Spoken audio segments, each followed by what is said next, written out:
कैसे हैं आप सब। आई होप सभी अच्छे होंगे, सभी स्वस्थ होंगे। और अभी शाम के 6:30 बज रहे हैं। अभी जस्ट सूर्य ग्रहण समाप्त हुआ है तो सब लोग नहा धो के फ्री हो गए हैं। मैंने चाय चढ़ा दिया है बनने के लिए। मम्मी को बहुत ज़्यादा ठंडी लग रही है।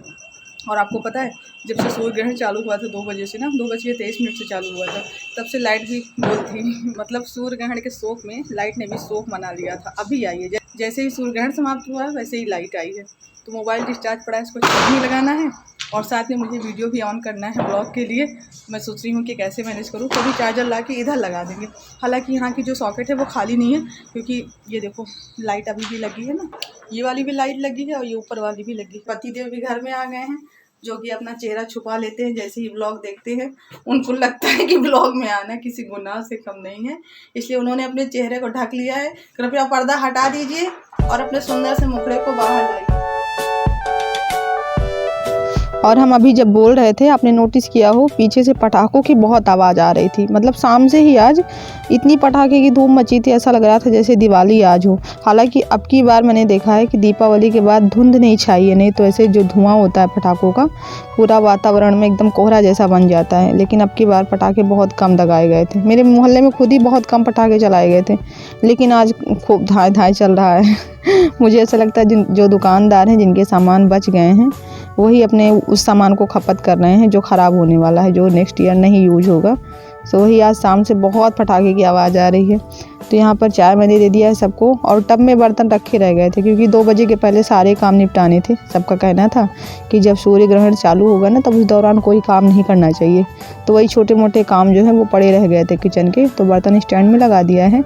और ये तेल जो है मैंने इसी डब्बे में डाल दिया था। इसमें मैं केवल रिफाइंड रखती हूँ, लेकिन उस दिन डब्बा खाली करना था तो तेल मैंने इसमें डाल दिया था। वो डब्बा अब खाली हो गया तो दोबारा से तेल मैंने उसमें करके इसमें रिफाइंड डाल दिया है।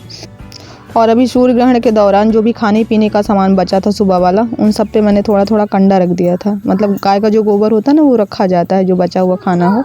और दूध में रख दिया था, दूध रखा था फ्रिज में, उसके ऊपर भी प्लेट के ऊपर थोड़ा सा गोबर डाल दिया था।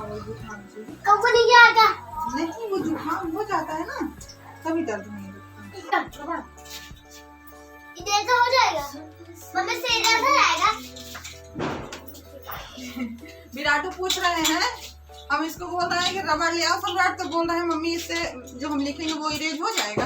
हो जाएगा इरेज, हमने तो कभी ट्राई नहीं किया है। ये सब ना अपने दिमाग से सोचते हैं। अब रबड़ बोल दिए तो इनके लिए वो इरेज करने वाली रबड़ हो गई है।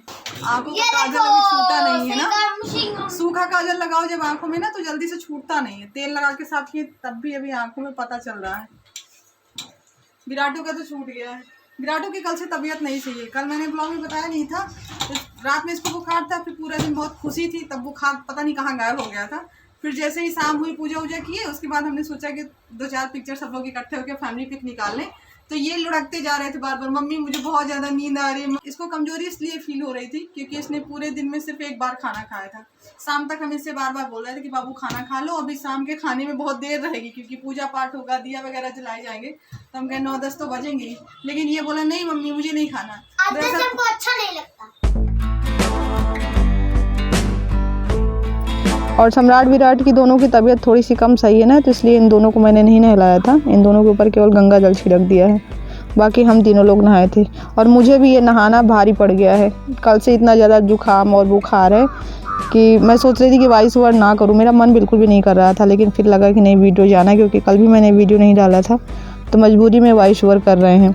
और ये देखो विराटू की तबीयत थोड़ी सी ख़राब होती है ना, तो ये घूम फिर के फिर मेरे पीछे पीछे रहता है। बोला था मम्मी हमको लेके चलो, हमें सुला दो, उसके बाद फिर खाना बनाओ। तो इनको अभी थोड़ी देर लेकर हम लेट गए थे। जब ये सो गए थे तब मैंने फिर खाना बनाया था। सुबह से ही आज एकदम शरीर भारी भारी है, लेकिन कुछ ज़रूरी काम थे जिनको निपटाना है। इन दोनों के स्कूल खुल रहे हैं तो यूनिफॉर्म रखा है प्रेस करने के लिए, और इनके पापा के भी कई शर्ट पैंट रखे हैं, सबको प्रेस करना है। कपड़े धुल जाते हैं, लेकिन प्रेस करने वाला काम बड़ा मतलब लूज़ होता है, बहुत धीरे होता है। बस इकट्ठा करते रहते हैं कि चलो 1-2 कपड़े और इकट्ठे हो जाए, उसके बाद प्रेस लगाएंगे। तो ऐसे में ना फिर बहुत सारे कपड़े इकट्ठे हो जाते हैं। लेकिन अब मजबूरी ये है कि अगर आज प्रेस नहीं करेंगे ना, तो कल इन लोगों का स्कूल है, फिर सुबह सुबह ना टाइम नहीं रहता प्रेस करने का।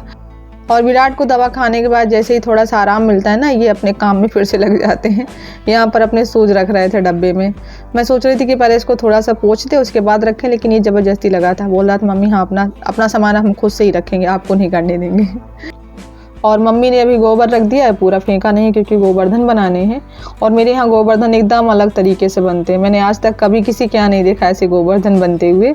सबके यहाँ वो कृष्ण भगवान की तस्वीर बनाई जाती है पूरा गाय के गोबर से, लेकिन मेरे यहाँ वो सब नहीं बनता है। मैं अभी दिखाऊंगी क्या बनता है मेरे यहाँ, पहले ब्रश कर लें। और आज बड़ा धीरे धीरे काम कर रहे हैं, कोई भी जल्दबाजी नहीं है। बैटरी बिल्कुल डिस्चार्ज है।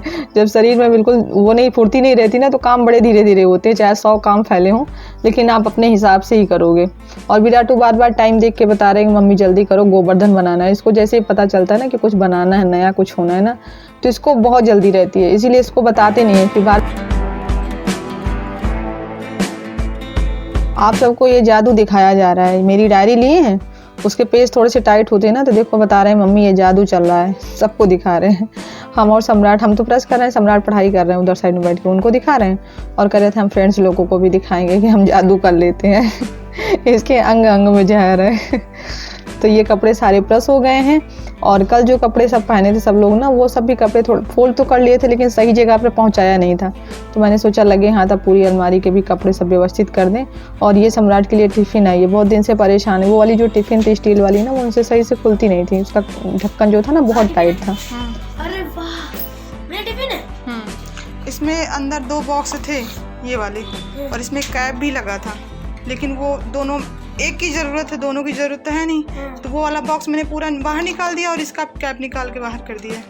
तो मम्मी इसमें भी कैप लगा दो। कैप रखा है। तो बस अभी चल रहे हैं गोवर्धन बनाने के लिए। और गोबर आज बहुत गीला है, देखो कैसे बनता है, बहुत टाइम लगेगा क्योंकि टाइट गोबर रहता है तो जल्दी से बन जाते हैं, क्योंकि पुतले जैसे बनाने हैं ना मुझे। लेकिन अब क्या कर सकते हैं, बाकी कोई चीज़ इसमें मिला भी नहीं सकते, मट्टी वगैरह, क्योंकि सिर्फ गाय के गोबर से ही बनाया जाता है। तो पहले पूरा घर जैसा बनता है, जैसे घर बनते ना वैसे पूरा घर जैसा प्रारूप बनाया जाता है। और उसके बाद फिर घर में जितने सदस्य हों उन सदस्य के पुतले बनाए जाते हैं और एक बड़े से गोवर्धन महाराज बनाए जाते हैं। पुतले के जैसे ही बनते हैं वो भी, बस केवल वो थोड़ा बड़े रहते हैं। विराटू बोल रहा है मुझे भी बनाना है, मुझे भी बनाने दो मम्मी, मुझे अच्छा लगता है। लेकिन मैंने इसको नहीं बनाने दिया, क्योंकि अभी क्या ना, हाथ में लगाने के बाद फिर टी-शर्ट वगैरह में लगा लेगा। और गोबर के दाग बहुत जिद्दी होते हैं, जल्दी से जाते नहीं है कपड़ों से। तो यहाँ पर देखिए पूरा तैयार हो गया है। आगे 4 पुतले दिख रहे होंगे, तो यहाँ पर मम्मी पापा और सम्राट विराट हैं, पीछे हम दीदी और विराट के पापा हैं। इतने लोग हैं, इतने ही सदस्य हैं मेरे घर में। और कल दीपावली की पूजा थी ना, तो पूजा में ये सब दान में निकाला जाता है, अन्न जो है दान दिया जाता है, जिसमें दाल चावल आटा खटाई नमक और 2 आलू भी इसमें रखना था, लेकिन वो मैं भूल गई थी। और इसके साथ कुछ दक्षिणा भी चाहिए। तो वो पंडित जी आए हैं लेने के लिए, तो वो उधर का काम छोड़ के पहले मैंने सोचा कि उनको दे दें, क्योंकि उनको कई घर जाना है। तो फिर वैसे भी कोई इंतज़ार कर रहा हो ना, तो किसी और काम में मन नहीं लगता है। तो पहले पंडित जी को चल के इसको दे देते हैं दान, और उसके बाद फिर हम दोबारा से गोवर्धन की पूजा में लगते हैं। और आपको पता है जो बड़े वाले गोवर्धन बनते हैं ना, वो गोवर्धन बनाने के लिए गोबर कम पड़ गया है। गलती मेरी थी, पहले मुझे गोवर्धन बनाना था, उसके बाद ये पुतले वगैरह बनाने थे। और पंडित जी यहाँ पर अभी कार्तिक पूर्णिमा की जानकारी दे रहे थे कि कौन सी तारीख को है, और एकादशी पूजा, ये बड़ी एकादशी पड़ रही ना, तो वही सारी चीज़ें बता रहे थे। तो पंडित जी चले गए, उसके बाद हम फिर दोबारा से आ गए यहाँ पर। और ये साइड में जो मैंने कोठे टाइप में बनाए ना कोष्ठक, इसमें मैंने सारी चीज़ें भर दी हैं। मैंने बताया नहीं है, यहाँ पर गाय और बछड़ा भी बना है, तो उसके लिए भूसा, दाल, सरसों, चीनी, गेहूँ, चावल, जितना भी खाने का सामान होता है, अन्नकूट, ये सारी चीज़ें भरी जाती हैं। और उसके बाद जब ये गोवर्धन के पुतले बन जाते हैं ना, तो इनको सबसे पहले नाश्ता करवाया जाता है, जो ये पूजा में रखा जाता है ना, लाई मुरमुरे गट्टा मीठा वगैरह, इन सबसे पहले इनको नाश्ता करवाया जाता है। तो ये अभी घर के जो है सदस्य, इनके पुतले तो बन गए हैं। गोवर्धन बड़े से बनेंगे ना, तो अभी थोड़ा सा गोबर हो जाएगा ना, तो उनकी पूजा फिर मैं अलग से करूँगी, उनको बना के फिर उसके बाद उनकी पूजा करेंगे। तो पहले यहाँ पर इनको नाश्ता पानी करवा दें। और अभी एक काम बाकी रह गया है, इनके सर पर रुई रखी जाती है, मतलब जैसे दीदी करती थी ना, वैसे ही सब सारी चीज़ें मैंने सीखी हैं। और ये कुछ पूजा होती हैं जो आपके घर के हिसाब से परंपरागत होती है, इनमें आप फेरबदल नहीं कर सकते हो। और आपने ध्यान दिया हो ना, तो सबके आगे छोटी छोटी प्लेट मैंने बना के रखी हैं। तो खाना खिला दिया है, अब इनको सबको पानी पिला देंगे। और मैंने यहाँ दिया जला के भी रख दिया है। बस इनकी पूजा हो गई है संपन्न। और फिर बाद में मैंने गोवर्धन महाराज बनाए थे, उनकी पूजा फिर बाद में अलग से की है।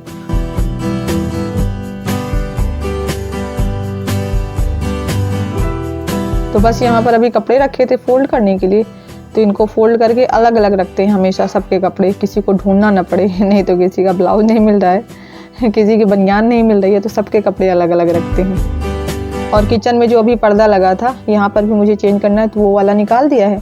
यहाँ पर जो मेरे रूम में पर्दा लगा था वही वाला डालना है, लेकिन उसमें थोड़ी सी सिलाई निकली थी तो अभी मैंने मशीन रखा है, तो पर्दा भी सही कर लिया है। और मेरे 2 एक कपड़े रखे तो उनको भी सब सिल लिया है। और ये यहाँ पर देखिए पर्दा हो गया फिट। तो चलिए इसी के साथ आज ब्लॉग का एंड कर रहे हैं। पसंद आया हो तो प्लीज़ लाइक कीजिएगा, नए हो तो चैनल को सब्सक्राइब कर लीजिए। मिलते हैं आपसे नेक्स्ट वीडियो में, तब तक के लिए आप लोग अपना ख्याल रखिए। Bye bye, take care.